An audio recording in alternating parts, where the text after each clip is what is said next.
షర్మిల గారి పార్టీ ప్రభావం అంటున్నారా? తెలంగాణ ప్రజలంతా కూడా ఒక సెంటిమెంట్తోనే తెలంగాణ రాష్ట్రాన్ని కోరుకున్నారు, స్వయం పాలన కావాలని. మరి షర్మిల తెలంగాణ రాష్ట్రం విడిపోయింది. అంతకుముందు తెలంగాణ రాష్ట్రం కోసం ఎప్పుడు కూడా వాళ్ళు పట్టుబట్టలేదు, తెలంగాణ ప్రత్యేక రాష్ట్రం కావాలని కోరలేదు. సో ఆ తర్వాత ఇప్పుడు వచ్చినటువంటి వాళ్ళలో వచ్చిన డిఫరెన్సెస్ కావచ్చు, సో మెనీ రీజన్స్ కావచ్చు, ఎందువల్ల మరి షర్మిల గారు తెలంగాణ రాష్ట్రంలో పార్టీ పెట్టి ఈరోజు తెలంగాణ రాష్ట్రంలో కూడా తను తెలంగాణ ఆడపడుచునే, నేను ఇక్కడే పుట్టాను ఇక్కడే పెరిగానని తను అక్కడ పార్టీ పెట్టుకొని ఎన్నికల్లో పోటీ చేయడానికి సిద్ధమైనారు. బట్ తెలంగాణ పీపుల్ అంతా కూడా ఇంకా తెలంగాణ రాష్ట్రంలో ఎవరికైనా సరే అధికారం ఇచ్చేద్దాం అనేటువంటి దీంట్లో లేరు.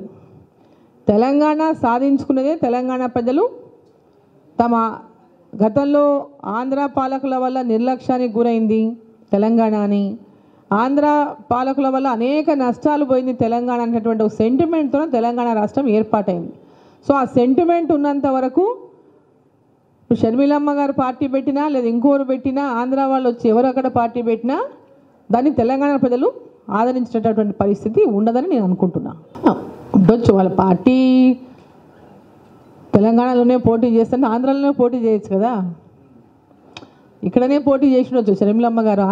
ఆంధ్రకు వచ్చి అక్కడ చేయాలంటే ప్రజల లోపల విశ్వాసం చూడగొనడం చాలా కష్టమైనటువంటి పని. సెంటిమెంట్తో ఏర్పడినటువంటి రాష్ట్రం తెలంగాణ రాష్ట్రం అని చెప్తున్నాను. అదే చెప్పాను కదా నేను ఇంతకుముందు, తను అంటుంది కానీ ప్రజల లోపల కూడా ఆ స్వీకరణ రావాలి కదా, ప్రజలు స్వీకరించాలి. ఆంధ్రప్రదేశ్ ఏర్పాటైన లాస్ట్ టైం ఎలక్షన్స్లో ఎక్కడ తిరిగి తెలంగాణ తిరగలేదు కదా. లాస్ట్ టైం ఎలక్షన్స్లో తను ఆంధ్రాలో క్యాంపెయిన్ చేశారు కదా షర్మిల గారు.